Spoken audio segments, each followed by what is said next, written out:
Praise లో దేవుని నామమునకు మహిమ కలుగును గాక. సర్వాధికారి అయిన యేసయ్య నామం పేరిట మీ అందరికీ ప్రత్యేకమైన వందనాలు తెలియజేస్తూ ఉన్నాను. ప్రార్థన. కృప కలిగిన దేవా, నీకు స్తోత్రాలయ్యా. ఈ ఉదయకాల సమయాన ప్రత్యేకముగా నీ వాక్కు ద్వారా మేము దర్శింపబడగలిగే కృపను మాకు దయచేసినందుకే నీకు స్తోత్ర. తోడై ఉండండి, నడిపించు. యేసయ్య నామమున అడుగుచున్నాము తండ్రి, ఆమె.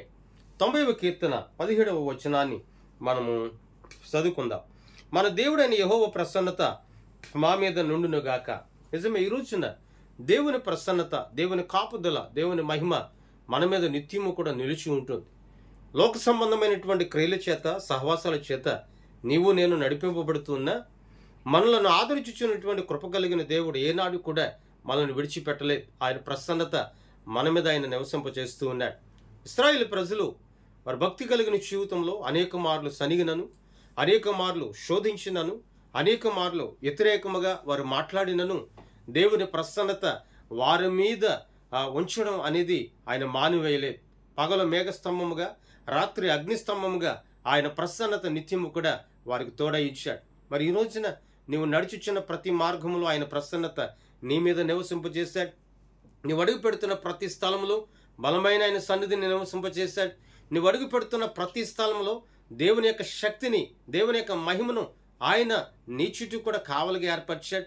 మరి ఈ లోక సంబంధమైన మహిమ ద్వారా, లోక సంబంధమైన క్రియల ద్వారా నువ్వు నడిపింపబడుతున్నావా, లేక దేవుడు ఇంకనూ ఇదిగో ఈ దినము వరకు కూడా నీపైన చూపుచూ ఉన్నటువంటి ప్రసన్నతపై నీవు ఆధారపడుతున్నావా? ఒక్కమారు నువ్వు ఆలోచన చేయి.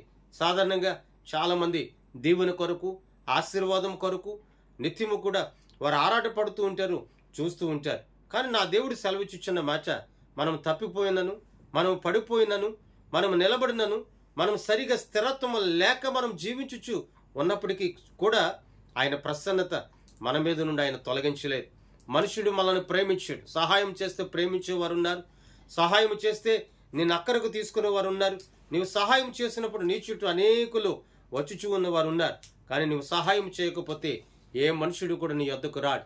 కానీ నా దేవుని యొక్క కృప, నా దేవుని ప్రసన్నత అటువంటిది కాదు. నిత్యము నిన్ను ప్రేమించుచు, నీ కుటుంబమును ప్రేమించుచు, నీ చేతికి ఇచ్చినటువంటి పనిని దీవించుచు ఆయన ప్రసన్నత నీపైన ఆయన నివసింపజేస్తూ ఉన్నాడు. కడ వరకు, మరణమగు వరకు, ఆయనను కలుసుకునే వరకు, ఆయన రాకడలో ఎత్తబడే వరకు, ఈ భూమి మీద నివసించుచున్న కాలమంతా కూడా నమ్మకమైన యూదుడువుగా, నమ్మకమైన క్రైస్తవుడువుగా నువ్వు నడిపించబడితే నువ్వు దివ్యమైనటువంటి మహిమను నిత్యము అనుభవించగలుగుతావు. ఈ రోజున ఇక్కడ దావీదు అంటాడు, ఆ మోషే అంటాడు కీర్తన వ్రాస్తూ, అయా నీ ప్రసన్నత మా మీద నివసింపు చేయము అంటున్నాడు. నేర్చే వరకు కూడా ఆయన ప్రసన్నత నీ మీద ఉంది. మర్చిపోవద్దు. ఆ ప్రసన్నతను నువ్వు కాపాడుకొనిచు దేవుని వాక్యమని వెలుగు చేత నువ్వు వెలిగింపబడుతూ నువ్వు నడిపించబడు. నా దేవుడు నిన్ను, నీ కుటుంబాన్ని బహుగా ఆశీర్వదిస్తాడు. ప్రార్థన. కృప కలిగిన దేవానికి స్తోత్రాలయ్యా. ఈ ఉదయకాల సమయాన్ని ప్రత్యేకముగా ఈ మాటల ద్వారా మేము దర్శింపబడగలిగే కృపను మాకు దయచేసినందుకే నీకు స్తోత్రాలు. తోడై ఉండండి, నడిపించమని, ఆదరించమని యేసయ్య నామమున అడుగుచున్నాము తండ్రి, ఆమేన్. దేవుని సన్నిధి మీ అందరికీ సదాకాలము తోడై ఉండి నడిపించునుగాక. ఆమేన్. మీ అందరికీ వందనాలు తెలియజేస్తున్నాను.